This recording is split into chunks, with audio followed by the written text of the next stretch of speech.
Fíjense que he venido analizando a diferentes hombres que han sido presidentes de México y sus intervenciones públicas o algunos sus ausencias. ¿Y cuál es la diferencia entre un Ernesto Zedillo Ponce de León que constantemente se presenta ante foros y hace análisis concienzudos, inteligentes, documentados, estudiados, muy estudiados, de algunas de las principales problemáticas de México y del mundo, en diferentes foros? El hombre se presenta con una calidad de una persona preparada que ha ostentado en su persona la máxima posición política de México y que tiene la calidad y la autoridad moral, ética, profesional para poder opinar. Y dice las cosas. Y las dice con convicción y lo invitan a diferentes foros y habla. Y él se presenta absolutamente con el orgullo de haber sido presidente de México y de haber dejado lo mejor de sus capacidades en sus acciones de gobierno. Ernesto Zedillo no es un político, digamos, tradicional, sobre todo si lo vemos bajo la óptica de haber sido un político dentro del PRI, y el hombre es presentable ante la sociedad, tanto nacional como extranjera. Ahí está. Tenemos luego la presencia de gente como Vicente Fox Quesada, con su estilo. Un hombre que fue un extraordinario candidato con el hoy, que parecía que era su némesis de aquel martes negro y se convirtió en una extraordinaria carta que trató de cambiar el estilo de gobernar en el país. Lo hizo con buenas intenciones, a veces con candidez, no siempre acertó, pero el hombre no tiene ningún recato en salir en público y hablar y argumentar en función de lo que él considera lo mejor para el país. No hace muchos días me tocó en un programa con Carlos Alarraqui el haber dialogado largo con Vicente Fox y su conversación, sus puntos de vista, su entusiasmo por un país mejor, su rechazo a lo que hoy estamos viviendo, abierto, sin pelos en la lengua, como es él. Lo hicieron ver como un hombre que a sus más ya de 80 años sigue teniendo una presencia y es presentable. Ahí está. Otro, Felipe Calderón. Felipe Calderón es un hombre duro, tiene una personalidad sin duda controversial, a veces un ego no resuelto, pero Felipe Calderón no se esconde, se presenta en diferentes foros, habla, dice, es un tuitero muy activo y es un hombre de las redes sociales que siempre tiene posiciones que hablan de México y de su preocupación por México. El hombre, sí, por supuesto, es rechazado ahora por este gobierno, pero Felipe Calderón hizo lo suyo. Otros que callan, Carlos Salinas de Gortari,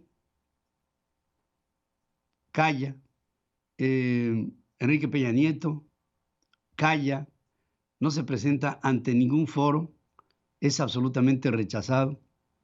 Y otros que ya no están, como es el caso de Miguel de la Madrid, que ya no está, y detrás de Miguel de la Madrid, un José López Portillo que ya no está, un Luis Echeverría que calla a sus más de 100 años de edad. ¿Y cuál es la diferencia entre los que hablan y los que callan? Bueno, hay muchas, ¿no? Empezando por el ser humano que representan, pero también por lo impresentable que resultó su desempeño y después de su desempeño.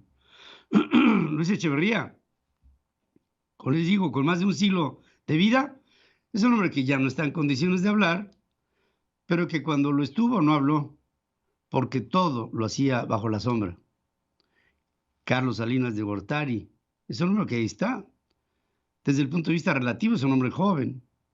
¿Habla? No, no mucho. Habla a través de interpósitas personas, pero no habla él, como tampoco habla Enrique Peña Nieto.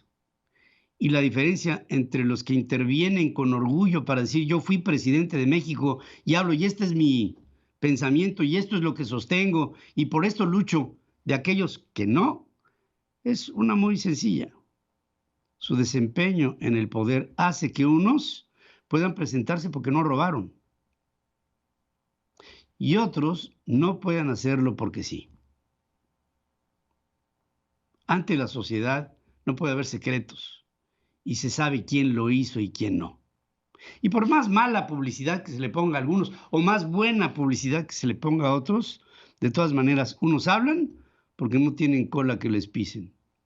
Otros no hablan porque su cola no cabe en este estudio. En fin, todo es un asunto de conciencia y de comparecencia ante la historia. Y ante esto, dejo una cuestión para el futuro inmediato. ¿Qué será de Andrés Manuel López Obrador cuando deje de ser presidente? ¿Será bienvenida su actitud? ¿Serán bienvenidas sus intervenciones públicas? ¿Habrá intervenciones públicas? Un hombre que desde que entró quiso manifestar que pasaría a la historia como el mejor expresidente de la República en todos los tiempos, comparándose con Madero, con Juárez. Me pregunto y les pregunto, ya que todo pase, porque todo pasa, ¿qué sucederá con Andrés Manuel López Obrador? ¿Estará en la lista de los presentables o estará en la lista de los otros? Esos que después de tanta mentira y de tanta corrupción y de tanto engaño y de tanto robo, no podrán ser presentables ante un público que lo rechazará. Todo es en la misma medida de por mis buenas o por mis malas acciones. Hablaré de aquí y después cuando ya no esté. ¿Qué le tocará a ese hombre? No lo sé, pero lo imagino. Gracias por estar conmigo en este comentario. Habló para ustedes en YouTube su amigo Pedro Ferriz de Con. Sigue escuchando a Pedro Ferriz de Con. Central FM. Equilibrio.